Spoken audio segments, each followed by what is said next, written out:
I used to be very curious about these single-hand watches. Do they make sense? Are they easy to read? And what's the point? And finally, I got my hands on one of them for today's review. This watch comes from a company called Gustave Cie, and it's called Paul 24 Hours. In today's video, I'm going to point out all the clever things that I like about it and some of the negatives that I found. Now, as always, let's talk about the case and the dimensions. The case is made out of 316L stainless steel. It features all high polish finishes with a 39mm diameter, 45mm lug-to-lug distance. The lug opening is 20mm, and this watch is about 12.1mm in case height, including the dome on the sapphire crystal. This watch features both a sapphire crystal at the front as well as the sapphire crystal at the back to show off the movement. The one at the front has a slight dome, which looks really good with this design. And I'm going to talk about some of the advantages of this dome in a minute here or so. As far as the finishes on the case go, they're executed pretty well. This is a fairly expensive watch, €741. So you are expecting better, higher end finishes, and this one here doesn't really disappoint. There is a crown at the 3 o'clock position signed with their logo. It's a simple push-pull style crown, not a screw-down crown, and thus this watch comes with 50 meters of water resistance. I kind of wish that they improved the water resistance to about 100 meters. That would make this a more versatile watch. You could use it for everyday purposes. With 50 meters, it's good enough for a dress watch, but really if you want to use it as a go anywhere, do anything type of timepiece that I see a lot of people nowadays that buy dress watches are looking for, I think 50 meters is too low, but hey, I might be in a minority on this one. There are a few different dial variations for this timepiece. There's this aventurine dial that looks absolutely stunning. We of course have the blue version in front of us, which I think looks very attractive. It's this nice contrast between the white printing and the blue dial. In the center of the dial, you have applied indexes for 6, 12, 18, and 24-hour positions. You also have a chapter ring all around. That is both the minute chapter ring as well as the 24-hour scale. This watch, of course, has no seconds hand, so there is no seconds hand rail track. And the way you read this time at first is a little confusing, but then you sort of get used to it. I do wish that the scale was a little bit larger. As you can see, each hash represents a 10-minute mark, and that's how you sort of judge how much time has elapsed. It's not exactly precise, but it's pretty good, and over the week I got fairly used to it. You can't tell the time to the exact minute, but you can sort of roughly tell the time. So this wouldn't really make sense too much if you work in an office and you need to have exact time telling. A timepiece like this to me represents more of form over function. Lastly, I want to draw your attention to the hand itself. As I said, there was a small advantage of having this slightly domed sapphire crystal, and it's the fact that you can have this hand slightly bent.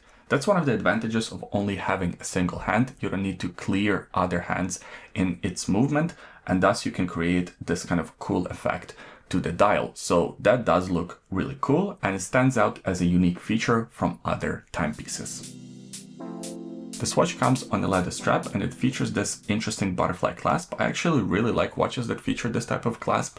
I think it makes the watch feel and look a little bit more special, a little bit more high-end. It also comes with quick release pins, which is a welcomed addition. However, I do have a negative with the strap, and is the fact that it's, in my opinion, too short.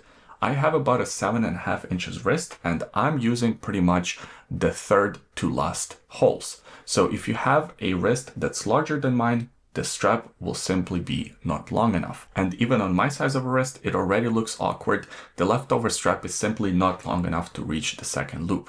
A bit of a design oversight, in my opinion. Speaking of the fit, here it is on my wrist. As you can see, the proportions are pretty good.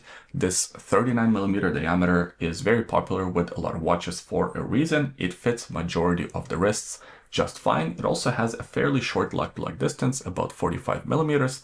Once again, that should fit majority of the wrists just fine, except for if you have a very large wrist. As I said, the strap will simply be not long enough for you. And even though the watch is fairly thin, only 12.1mm in case height, For a watch with only one hand, I think they could have made this watch even thinner, especially since it also only features 50 meters of water resistance. I think they could have gone with something like around 11 or 10 millimeters. That would make it stand out even more because, in my opinion, the thinner the watch is, especially a dress watch, the more elegant it looks.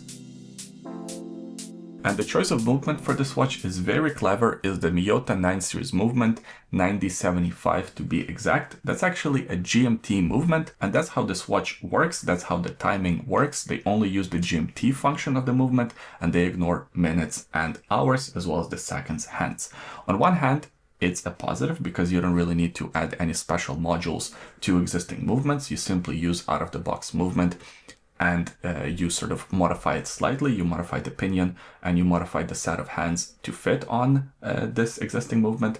On the other hand, as I mentioned, it makes the watch a little bit thicker because you're using an existing movement with a longer pinion. The second thing that you get that I personally dislike, you get a ghost position on a crown. When you pull out the crown to the first position, nothing happens. You sort of rotate it and you can hear the clicks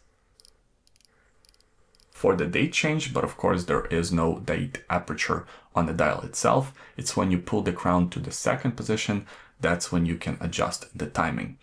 So it's fine, it's just a nitpick, and of course this is a review, so I do have to mention that.